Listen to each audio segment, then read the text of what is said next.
Hello everyone, I hope you're doing well. As a reminder, there are spoilers for the chapters I'll be talking about. Also, there's timestamps in the description for where I start each chapter. And with that, let's get started. First up is My Hero Academia. It starts off with a flashback of Deku being told that he was 2 or 3 more hits away from losing the control of his arms, back when he was breaking them constantly. It then shows Deku hitting Shigaraki with full force, and show the force of the hit. Deku's arm is not looking good. Deku brings Shigaraki back to him for another huge hit with Detroit Smash, Wyoming Smash, and St. Louis Smash. Shigaraki is getting hurt faster than he can heal, and he has to focus on defense. He blames the other heroes for pushing him to his limit, but then realizes that it's his imperfect body, and One for All is to blame for getting in his way of his dreams. Deku shouts that that's what this power is for at him, as he goes berserking in and pulling Shigaraki in for another hit. We see the shockwaves from the hit. Deku is reeling from his arm and looking pretty much exhausted. Shigaraki doesn't look good either, and is trying to think of a way to stop Deku. The others are amazed, except for Bakugo, who is still worried. Bakugo explains that Deku can't last much longer and that soon he'll have his quirk stolen. Bakugo, taking control, asks Todoroki if he's done with first aid, which he was,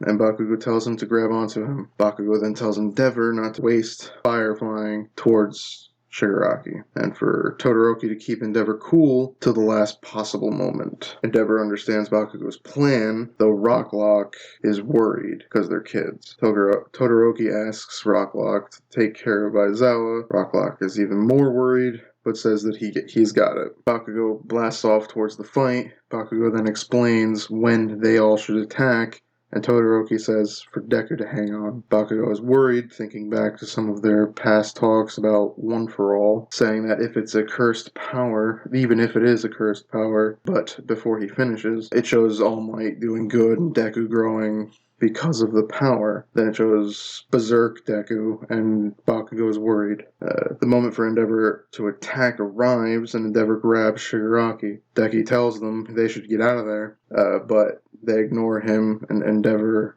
self-destructs. Shigaraki is being burnt up when someone says, "Tomura, lend me your body." Then Endeavor gets hit in the face with a punch. Bakugo and Todoroki are stunned, and then tentacles shoot out from Shigaraki's body and stab Endeavor, leading to him letting go. Then he turns and attacks Deku when Bakugo starts moving, and the text boxes say that at that moment there was no thought in his head and his body moved on its own. It then shows Bakugo saving Deku. He then takes the hit to move Deku out of the way, and that is the end of the chapter. It was a good chapter overall, with Deku and Shigaraki's fight continuing and escalating, and Bakugo getting more of a lead and emotional stuff between the heroes and Bakugo and so on. I will say this, as much as it would be great if Nux was right and Bakugo does die, I don't think he will. I think he'll survive and be fine. It's more or less as the consequence of this fight going to end up being Deku losing the ability to move his arms. I also have a bad feeling about how this arc will end. The way that it's seemingly looking, I have a bad feeling in a worst-case scenario that everyone survives this. Shigaraki and the rest get caught because the sleeping drug that they gave Gigantomachia just had a delayed part, and he fell asleep in the city, and they're already all caught. That's why no backup has shown up yet for Shigaraki. And then they all just go back to school. I don't know. I think that'd be a really bad ending. I don't know. We'll end up having to see, though. That's for sure. That's it. I don't know where it's going to go, but we'll find out next week. Overall, though, I would give that chapter an A. Next, we're on to One Piece. The cover story might have finally ended with Pound finally getting to hug Chiffon and Lola. That starts with everyone confused by Drake attacking one of the numbers. Drake is remembering what Kobe said about Luffy, and Luffy remembers Drake and asks if he wants to take down Kaido. Drake can't say what his reasons are, but says that their goals are aligned. Zoro attacks Drake, saying that Drake was under Kaido's wing like Hawkins and not to be trusted. Drake says he was flushed out of the position. Zoro, Frankie, and Jinbei say he can't be trusted, but Luffy ignores them and accepts Drake to their side, trusting him seemingly right off the bat. Everyone calls Luffy an idiot, but Page 1 and Ulti figure out Luffy is the leader of their invasion, and the samurai try to keep Page 1 and Ulti away, but fail. Luffy recognizes them, and Sanji recognizes Page 1. Page 1 charges in to attack, but gets hit with a green star. Ulti is upset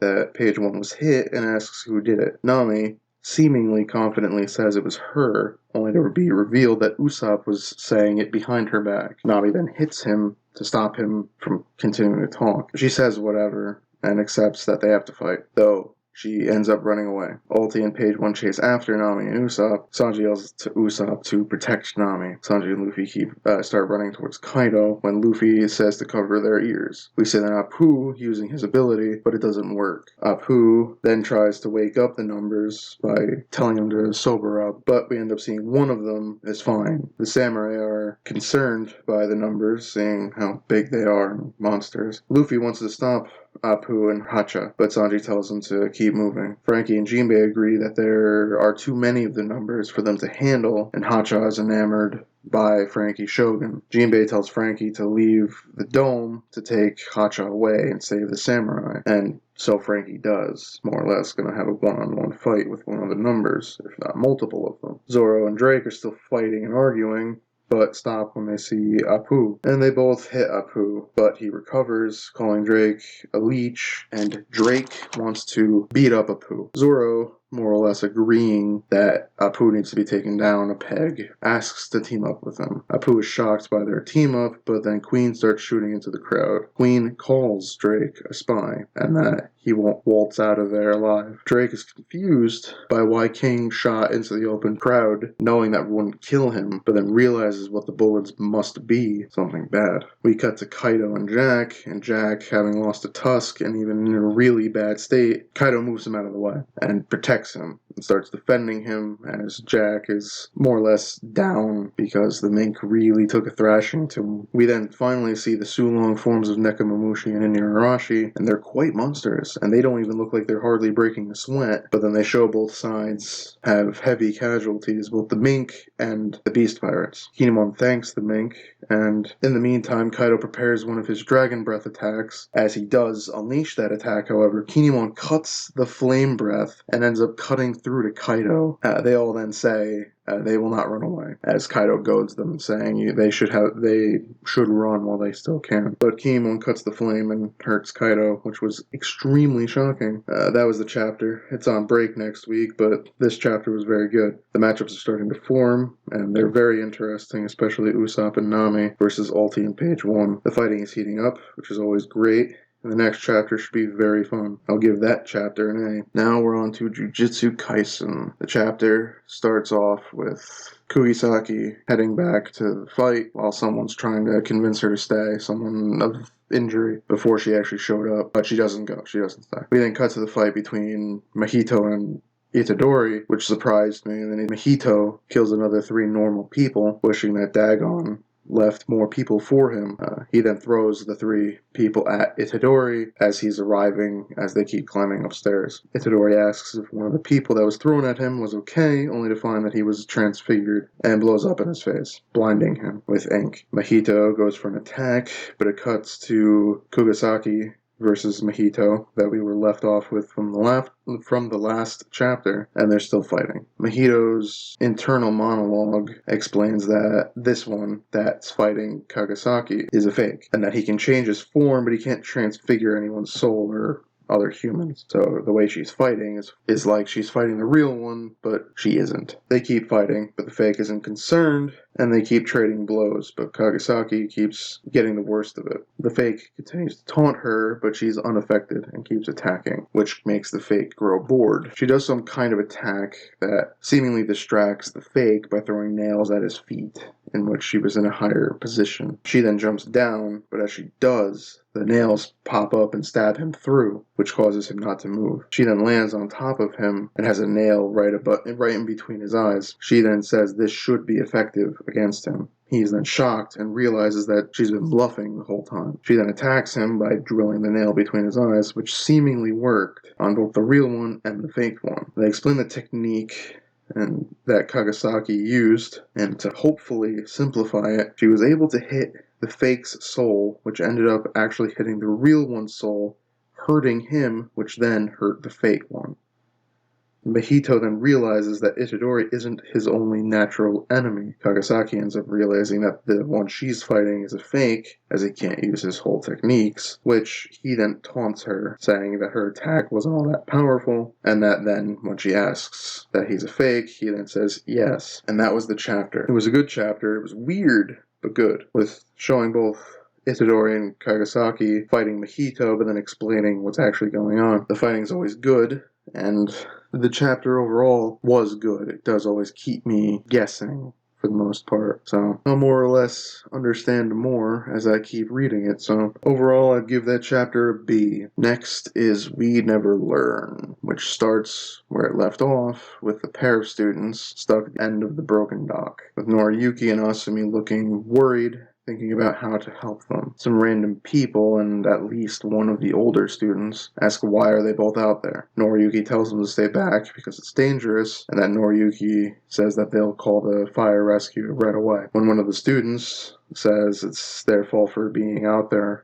on the dock, the other one says no, and that she was the one, or that he, the first student who thought it was his fault, was only trying to help her, who was looking for her cat. We then see the two looking for the cat. They find the cat, but then end up stuck where they are. She then says that it's her fault when the dock starts falling apart where they're at. Noriyuki finds a life preserver and ties the rope for it to himself. Asumi tells him not to be stupid and that he can't swim, but he keeps on going, saying that he's going to save them because they're his students. Noriyuki also says that he trusts Asumi to take care of him if something were to happen. Asumi, however, also ties the rope around her waist, saying that he can't bring both the kids back with him alone. She says, she's a doctor. It's my job to protect them too, and that includes Noriyuki. Noriyuki is stunned, but agrees. They start making their way to the students. As they do, Noriyuki struggles. Asumi tells him to hang on to the rope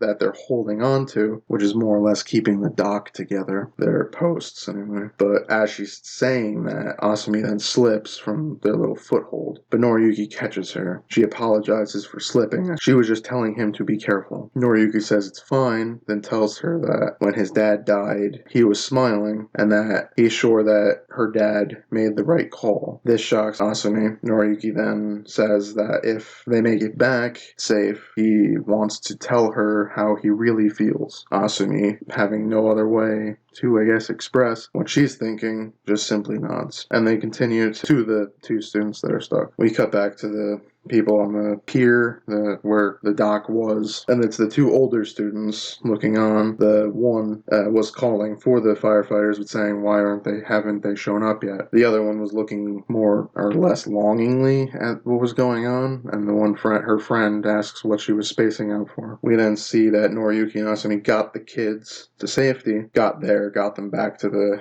shore, and then Noriyuki is the last one to get out of the water. As he's reaching for Asumi, who's trying to get him out of the water, the dock breaks fully, taking him with the dock, and he goes underwater. Out of nowhere, Asumi's father dives into the water with a life preserver and saves him. Asumi is very worried, and her dad makes it to Noriyuki. Everything looks okay until a large chunk of the dock starts coming at them. Noriyuki seemingly saves Asumi's dad, but gets the full brunt of the dock hit right at him. Next, we're at the clinic, where we see everyone's very worried about Noriyuki. Then we learn how bad the injuries actually are. Abdominal injuries all across, and internal bleeding, and so on, and that he will need surgery or he might die. They prepare for the surgery. Asumi is very nervous, but is relieved that her dad is actually doing the cutting, the actual procedure. But just as they're about to start, her dad falls to his knees, grabbing his arm, and we realize that he got hit as well. He then says it's actually broken, which I was surprised by, that it was so severe, and asks Asumi for a splint, so saying he can still move his fingers so he can still do the procedure if he can stop the shaking in his arm. Asumi's concerned, saying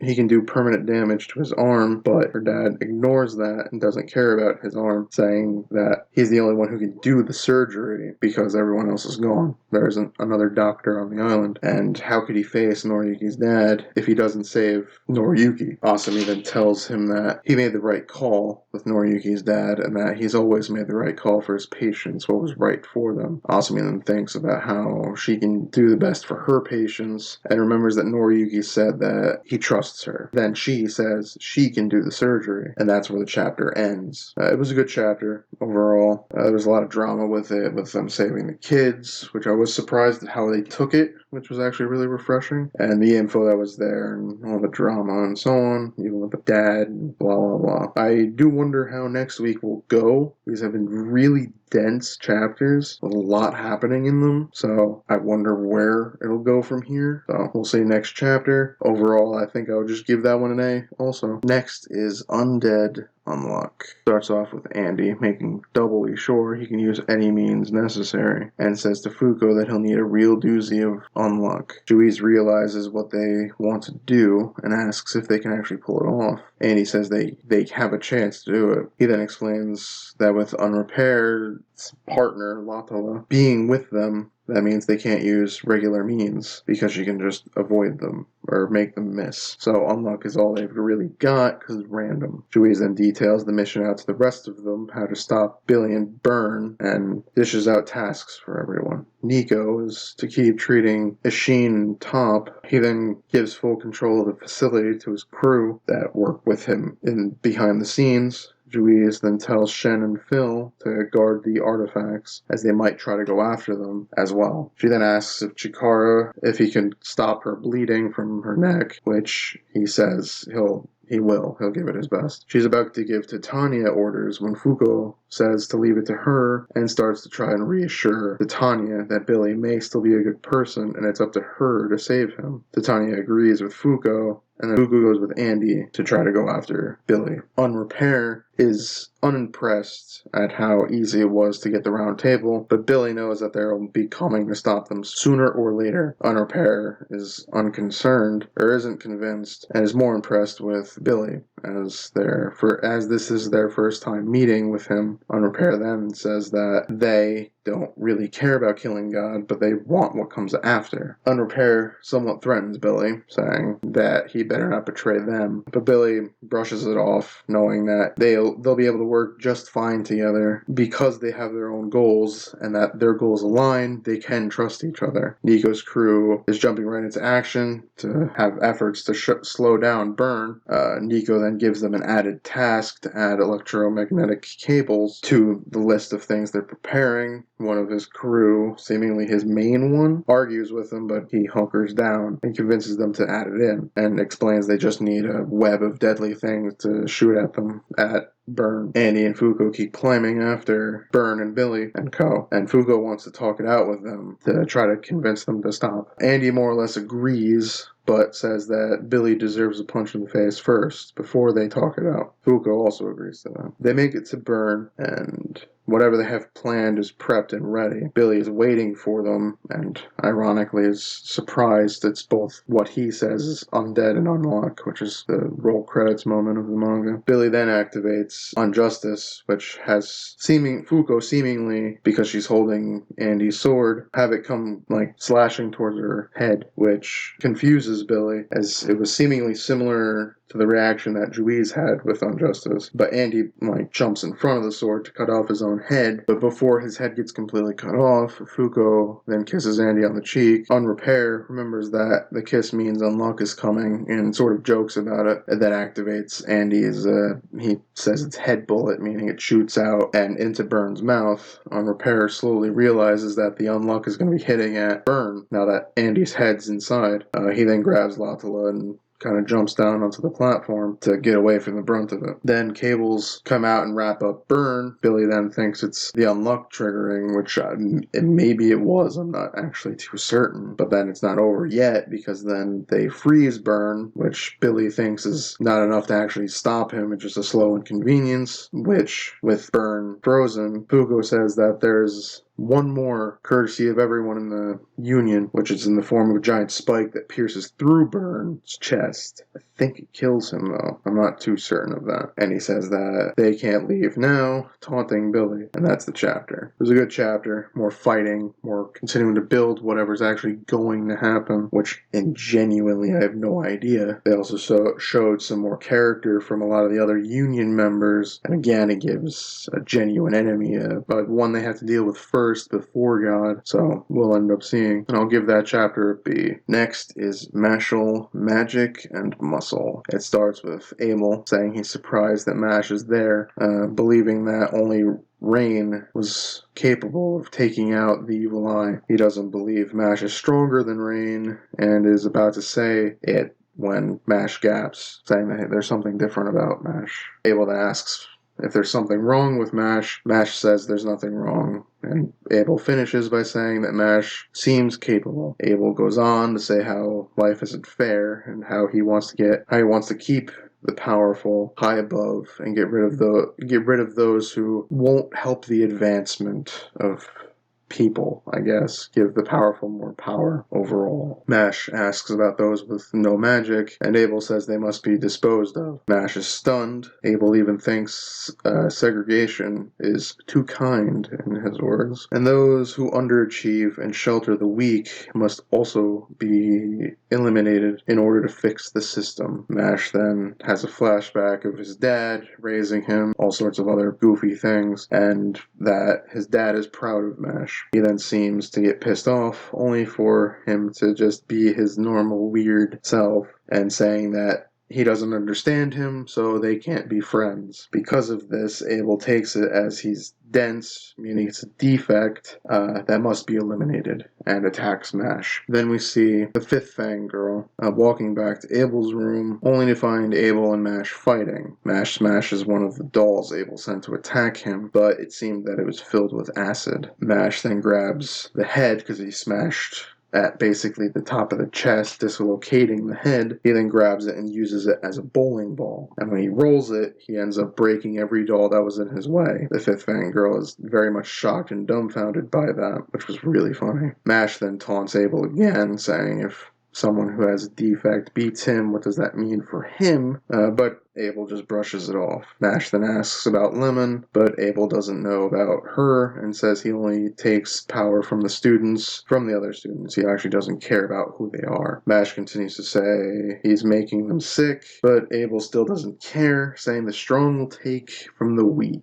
He then summons a massive couple of dolls, bunch of them right in a row, and tells Mash that he's reached his limit and attacks him. As he does, however, on the next page, all we see is him in the first page with his doll being brushed right past his head and him shocked. Abel then realizes Mash had grown stronger since the last time he saw him, and Mash then says that if the strong take from the weak, then when Mash wins, Abel will have to tell him where Lemon is. Abel is seemingly stunned, and the fifth Fangirl wants to go back home after all this mayhem. That was the chapter, and I really enjoyed that one. It was really funny. I always enjoy Mashle and find it extremely entertaining. I hope it goes a long while. Like, this is basically the first arc of many, but I don't know. I'm hoping, but you never know with these things. Overall, I would give that chapter a B. And finally, we're on to Chainsaw Man. It starts right where we left off with Kobani crying and apologizing for tripping. One of the other employees starts thinking they're on a prank show, yelling about it, that they know it's a prank, because he can't imagine she'd actually